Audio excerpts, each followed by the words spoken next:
First of all, it's casting. Now, Frankie was already on board as Cody Banks, so we had to build the perfect ensemble of cast around him, and we were literally piecing the family together, see if that father fit with this and that, and mother and kid, and people also have to look a little bit like each other. Then you lay out all the pictures on a table and you see if they all sort of fit inside the same universe. Ow, ow. And then the fun starts. We get to start putting things on film. And in this instance, you can see that we're testing sunglasses on Frankie. A lot of things look good in real life, but when they come on film, it looks kind of different. So you want to make sure that it looks really good also on film. That's why you try to test everything you can. Banks. Cody Banks. This part of the process is also very useful for the actors. What'd I do?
This is almost too realistic for me, if you see what I mean. Oh, okay.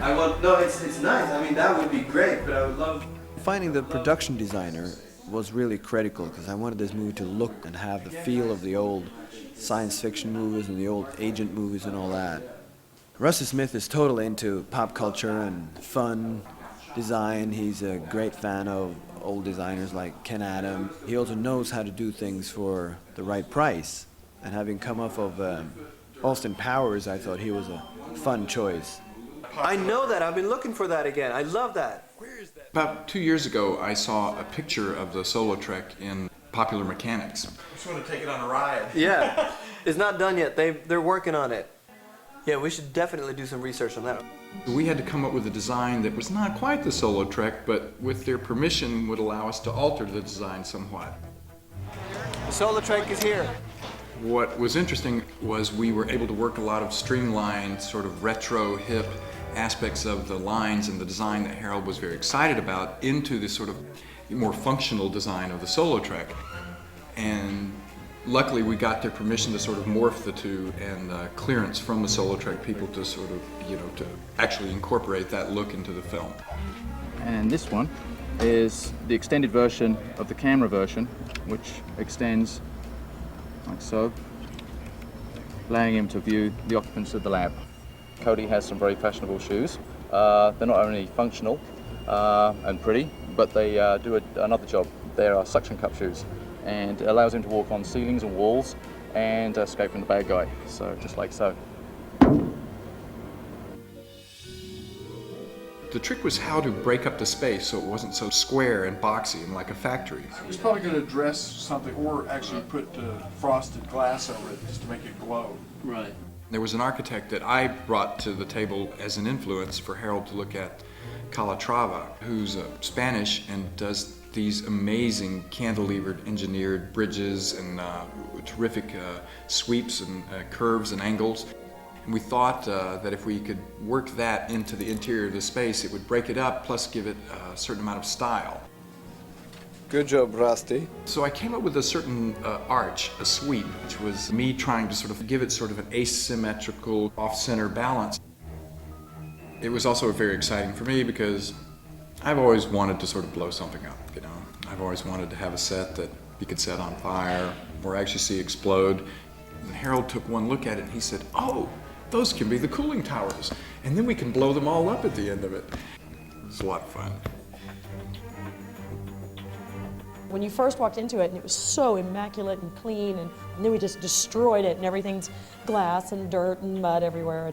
It was kind of sad, you know, because you knew what it was, and then what it became, and then you knew, like, we're never going to be on this set again. So once we leave tonight, that's it.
Here's a choice. Yeah. You tell me yes or no. Hi, I'm Ellen Mirajnik, and I was a consultant with Harold for Cody Banks. I just helped him verbalize and actualize what he actually wanted to do. There was very much of a James Bond 1960s, cool, hip, boyhood. You might want to go back and do where you need to be completely clean. So that's why you do need to have so many of each particular garment. Harold wanted to have this hologram girl come up out of the middle of the round table. So he asked to have a very sexy dream babe, and I just did a very body contoured jumpsuit in bubblegum pink. And then she did all her alluring poses and scared Cody out of his mind, basically. I had Angie in a very revealing costume for the scene in the dojo. And then it turned out that the person that was going to be the best karate double was a guy. I had to give him breasts and all that stuff. But it ended up looking great, I think, in the end. It was fine. That's what we do.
So we should make every one of these shots have the same kind of organic.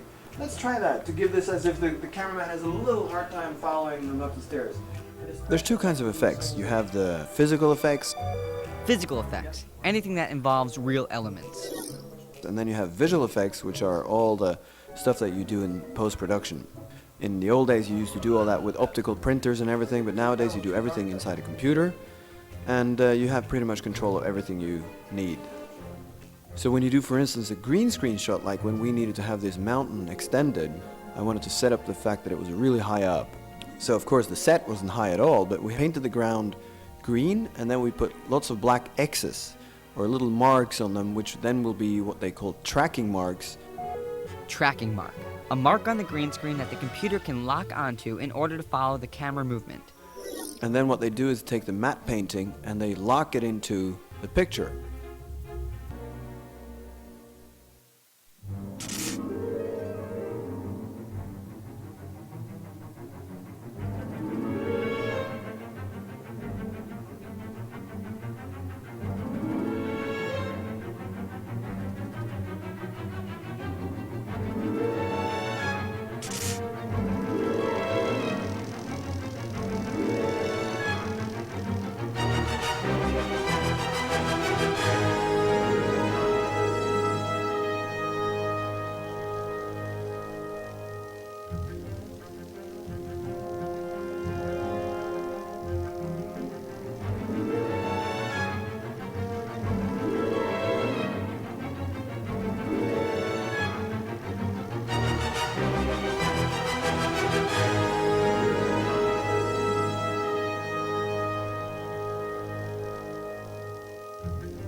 John Powell had done Chicken Run. I loved the energy and the quasi-military fun march kind of thing that went on in that one. And I was thrilled when John wanted to do Agent Cody Banks, because I really wanted something that gave the grandeur, but it still needed to have that almost a little sarcastic, ironic humor to it all the time. You couldn't really take yourself too seriously. It's very slow, open. Yeah. It's so weird seeing.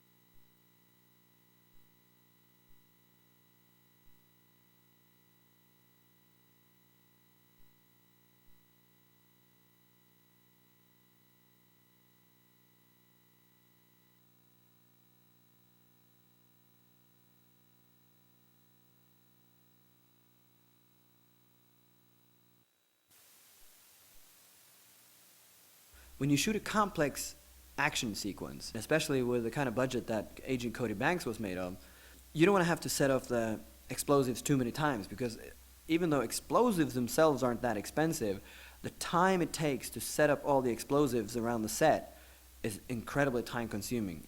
For some of the shots, like the big explosions, we almost could do 1 or 2 shots a day because it took forever to put all those little sparks and explosions there. And once you've put them there, you can't really film around them because it's actually highly...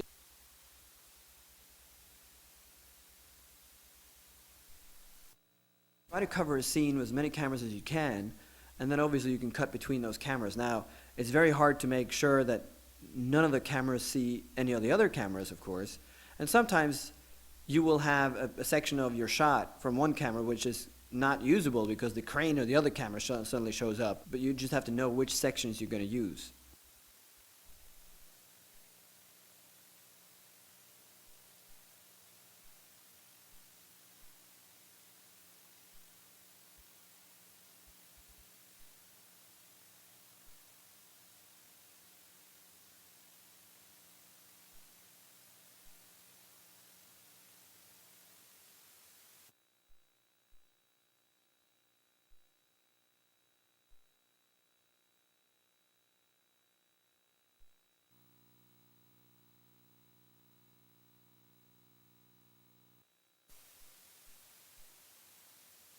When you shoot a complex action sequence, especially with the kind of budget that Agent Cody Banks was made of,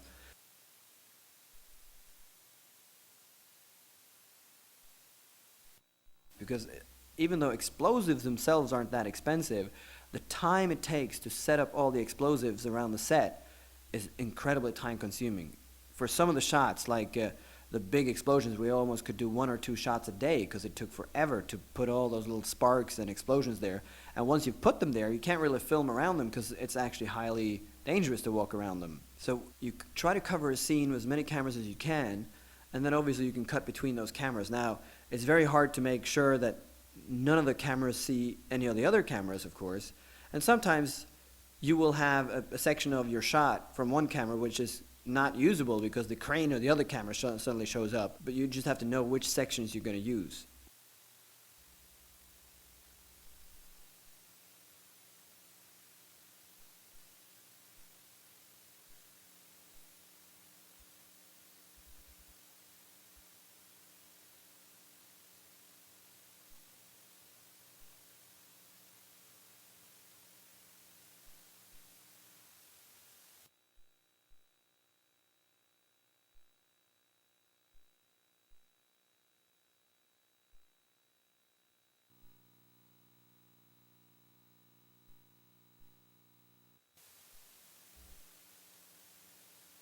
When you shoot a complex action sequence, especially with the kind of budget that Agent Cody Banks was made of, you don't want to have to set off the explosives too many times, because even though explosives themselves aren't that expensive, the time it takes to set up all the explosives around the set is incredibly time consuming.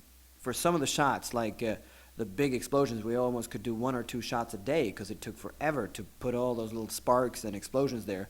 And once you've put them there, you can't really film around them because it's actually highly dangerous to walk around them. So you try to cover a scene with as many cameras as you can, and then obviously you can cut between those cameras. Now, it's very hard to make sure that none of the cameras see any of the other cameras, of course.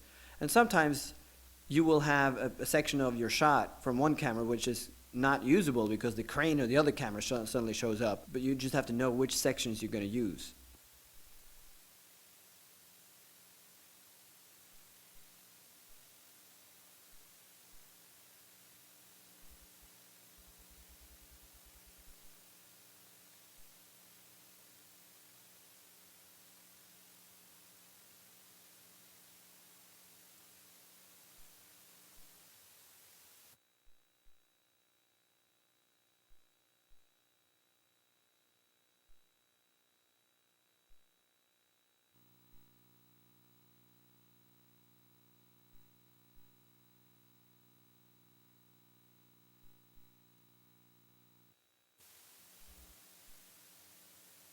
When you shoot a complex action sequence, especially with the kind of budget that Agent Cody Banks was made of, you don't want to have to set off the explosives too many times because even though explosives themselves aren't that expensive, the time it takes to set up all the explosives around the set is incredibly time consuming.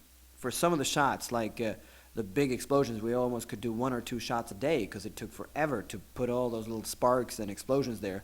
And once you've put them there, you can't really film around them because it's actually highly dangerous to walk around them. So you try to cover a scene with as many cameras as you can, and then obviously you can cut between those cameras. Now, it's very hard to make sure that none of the cameras see any of the other cameras, of course.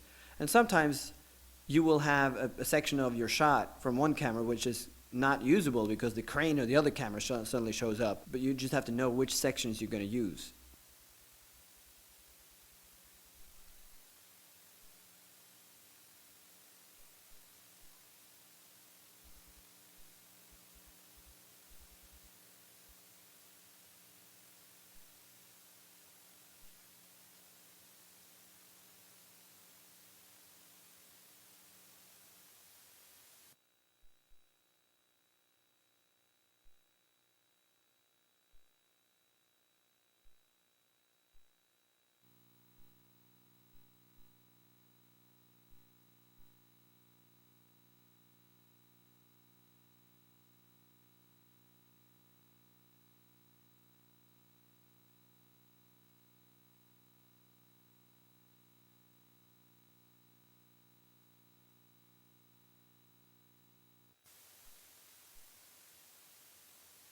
When you shoot a complex action sequence, especially with the kind of budget that Agent Cody Banks was made of, you don't want to have to set off the explosives too many times because even though explosives themselves aren't that expensive, the time it takes to set up all the explosives around the set is incredibly time consuming.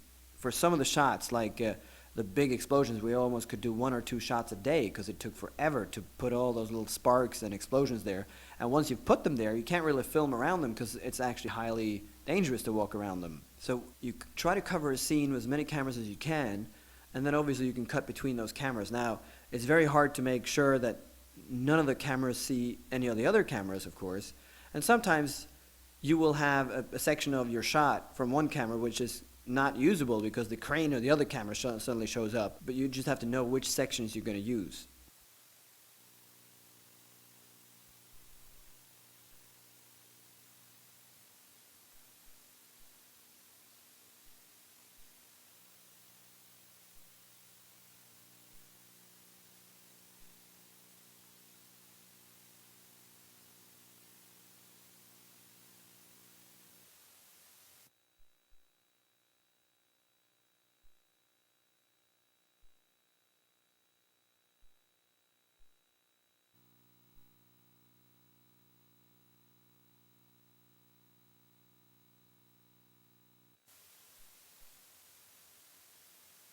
When you shoot a complex action sequence, especially with the kind of budget that Agent Cody Banks was made of, you don't want to have to set off the explosives too many times because even though explosives themselves aren't that expensive, the time it takes to set up all the explosives around the set is incredibly time consuming.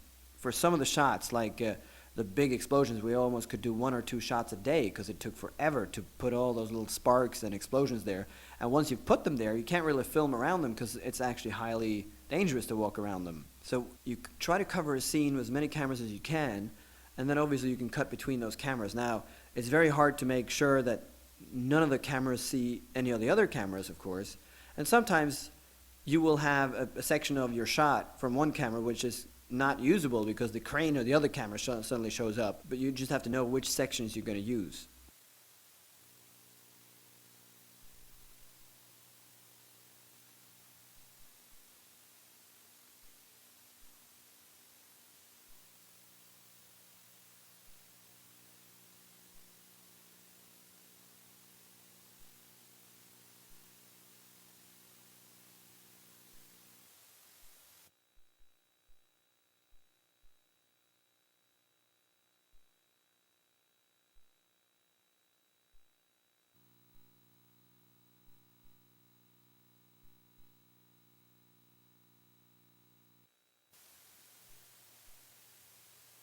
When you shoot a complex action sequence, especially with the kind of budget that Agent Cody Banks was made of, you don't want to have to set off the explosives too many times, because even though explosives themselves aren't that expensive, the time it takes to set up all the explosives around the set is incredibly time consuming.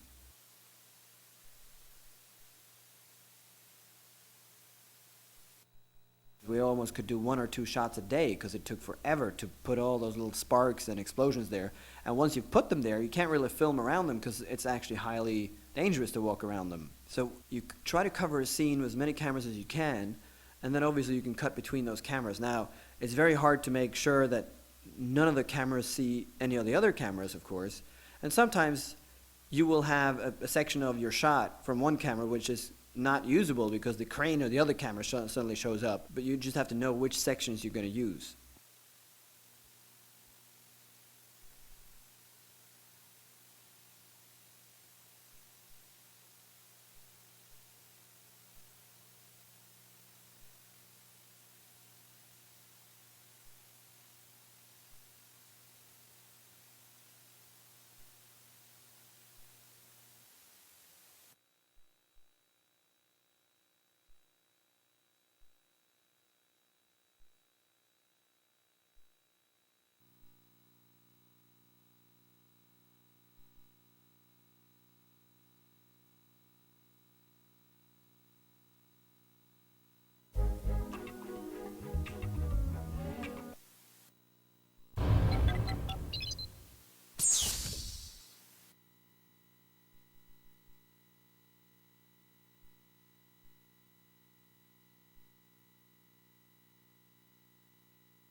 combination of snow and skateboarding and martial arts scenes.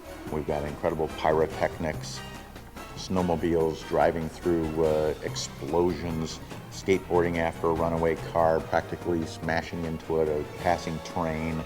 All kinds of things are going on. So it's been the biggest challenge is to orchestrate all of that. Good, and go. Good, and go. Oh. Cut.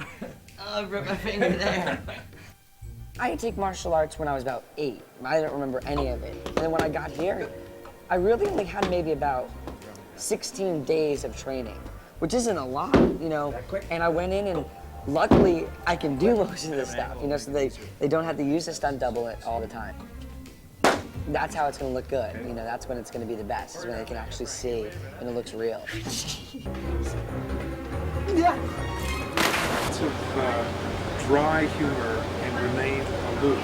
I think the key word is back up. Advice to Cody how to talk to women? You have a plan? Is just show up in this contraption and you're bound to score. I assure you. You know, a lot of people will tell you, just be yourself.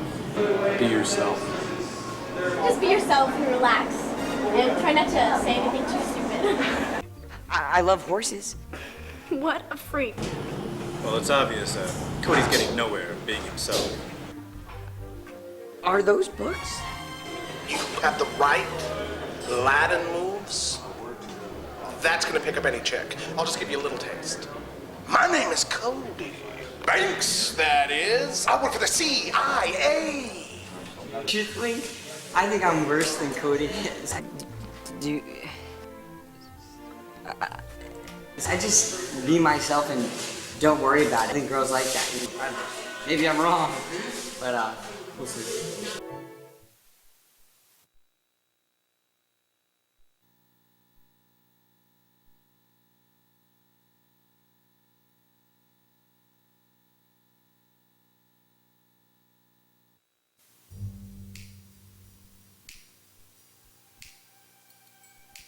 Hey guys, I'm Hilary and I play Natalie in Agent Cody Banks.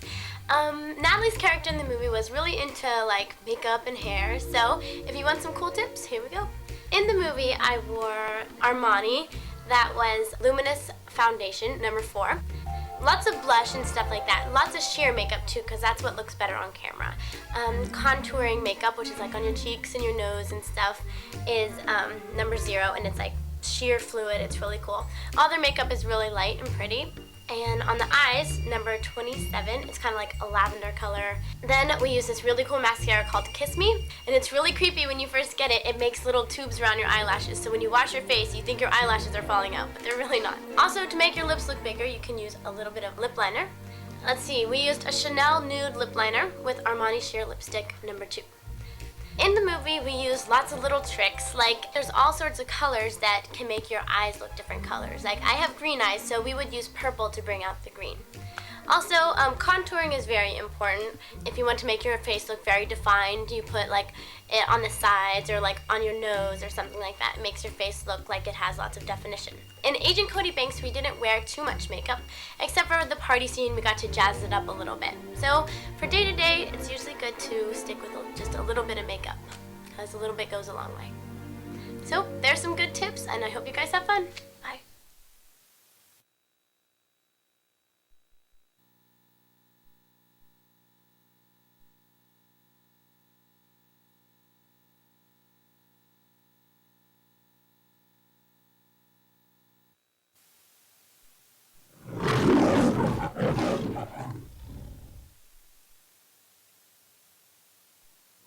Of all Shakespeare's historical dramas, Henry V offers the most... Sometimes before you even shoot anything, you just have a complete read-through of the whole script with your principal actors.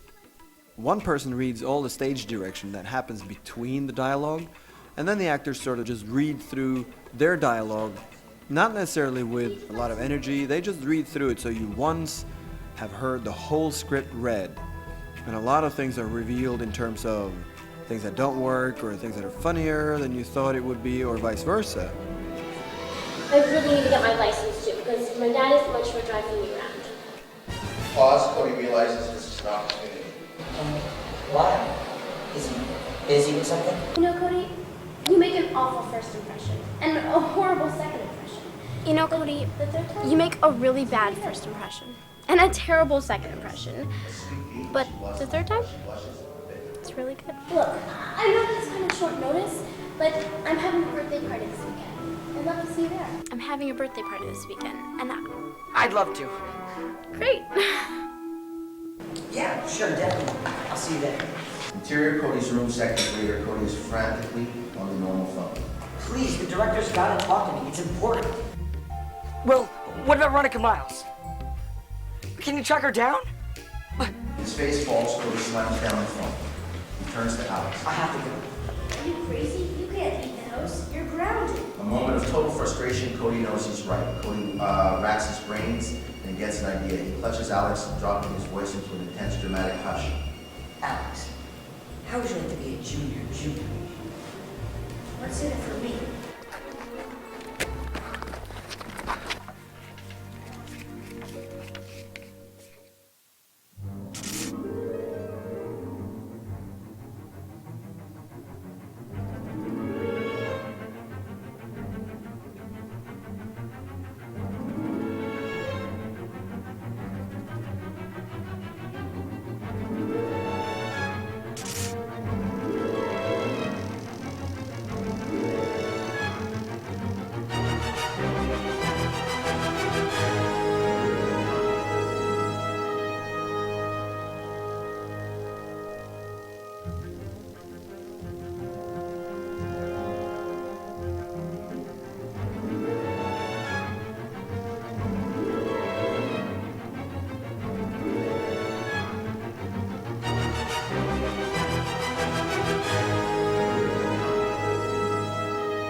Veronica, are you following me?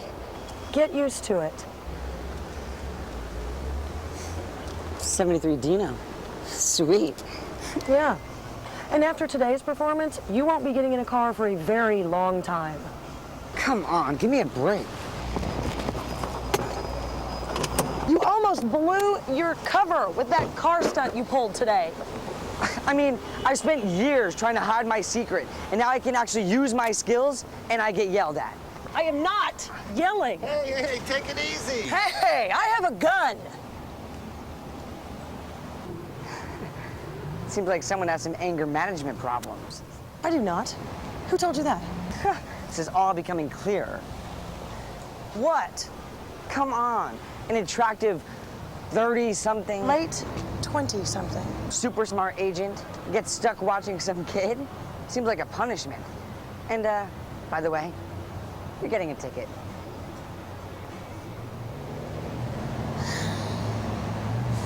I'm watching you. Busted. Ma'am, please move away from the car. That is a government-registered automobile. And as a public service, I will shoot you. Thank you. Anger management, my ass.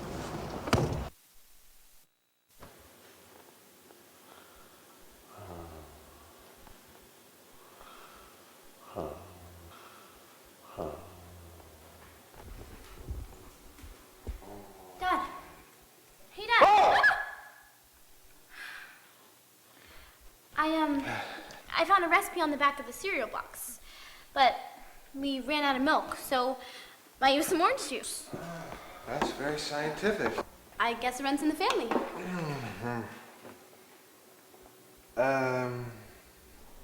Honey, I'll tell you what.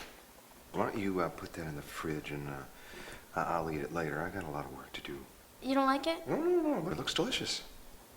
Honey, I've been looking all over for these. Thank you very much.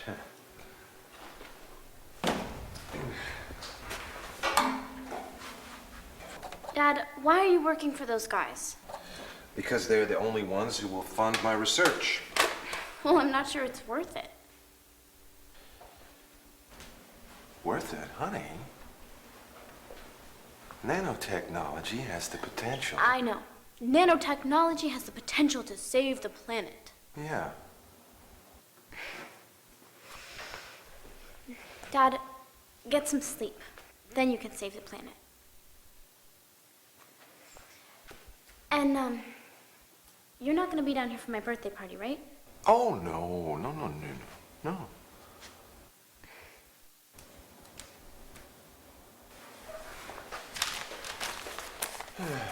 Okay, let's see if we can do this.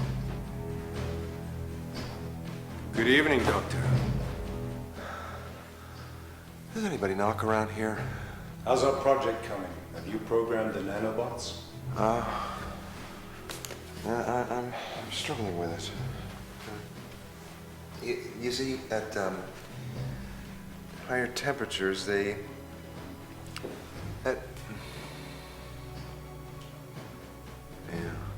At higher temperatures, they become erratic, and then they glom onto each other. You promised us we could direct them by remote control. Oh, I can.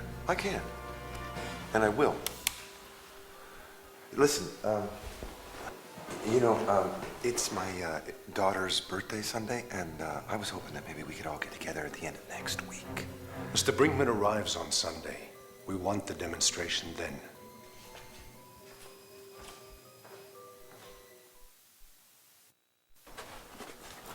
Hey, Dad.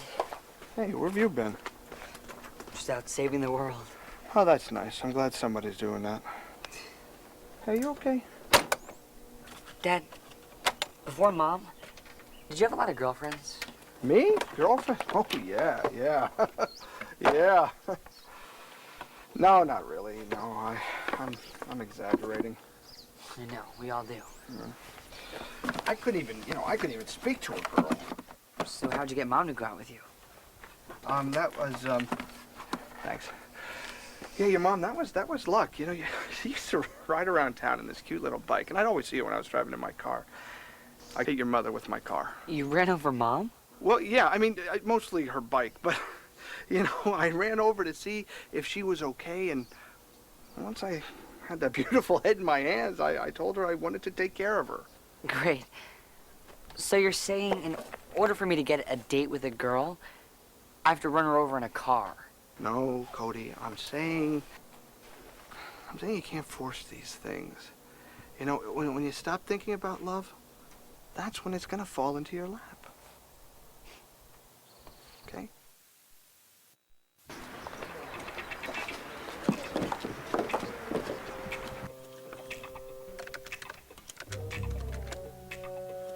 Cody, remember the mission.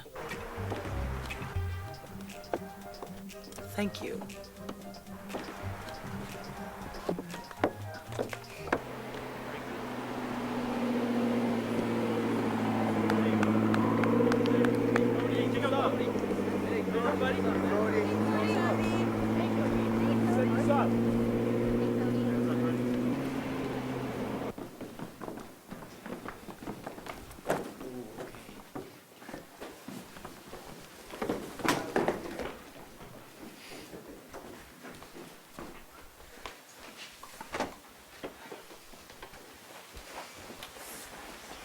Cody.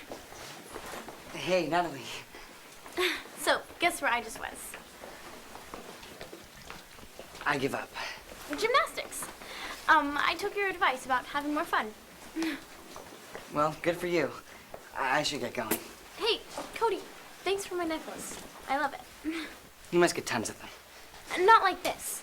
I mean, I get stuff from guys, but usually they want something in return. But you're different. Yeah? Well, I'm sorry for messing up your party. No, you didn't mess my party up. My dad did. How? Well, you know, he left halfway through with those psychos that he works for. Where'd he go? I don't know. I'll see you in class.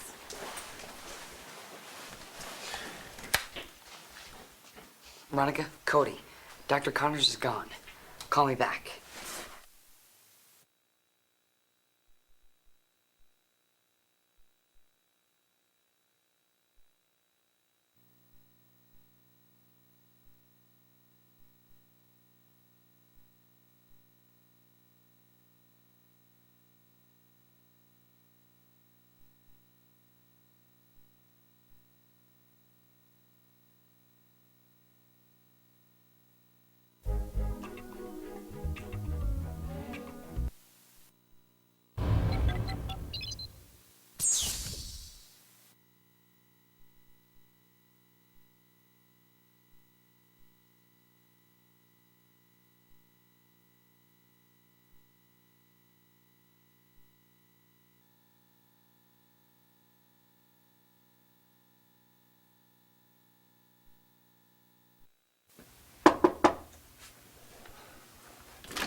Mr. Banks. Yes? Who am I? After he lost his wife 2 years ago, he went completely out of contact with the human race. The foremost authority on nanotechnology. Microscopic robots. I know. You're not supposed to know that. Hang on, I shoved this thing in my mouth. Okay, go ahead. I'm gonna kill you when you get back here, you understand me? I'm gonna stab you in the eye.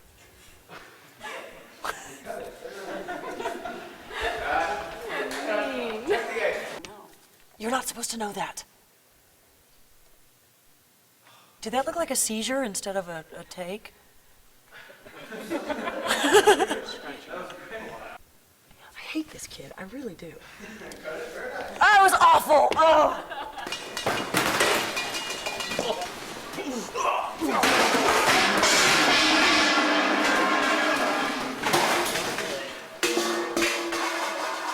That was me dying.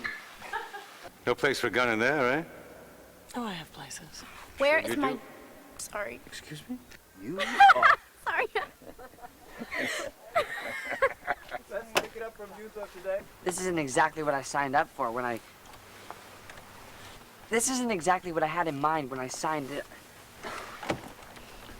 This isn't exactly what I had in mind when I signed on with the CIA. This is... Wait, what is it? This... Take it up from there. Action. This isn't exactly what I had in mind when I... Wayne. Come on, guys. Wayne. This isn't exactly what I had in mind when I signed on to the CIA. You know, maybe you should try a decaf.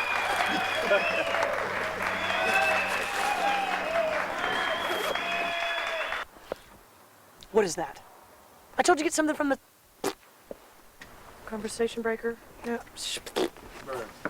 Veronica. What is it with Veronica, you? no! Ow! Big Ow! bird. Ow! Ow! My neck! Ow! Just kidding. What's wrong with you? What are you, the albatross of the CIA? I'm my sorry, God. I just thought it was Keep typing. awesome. What's wrong with you? It's awesome! Oh! I'll take it back! Peter Piper picked a pick. Mary had a little lamb. Its fleece as white as snow. Peter Piper picked a peck of pickled peppers.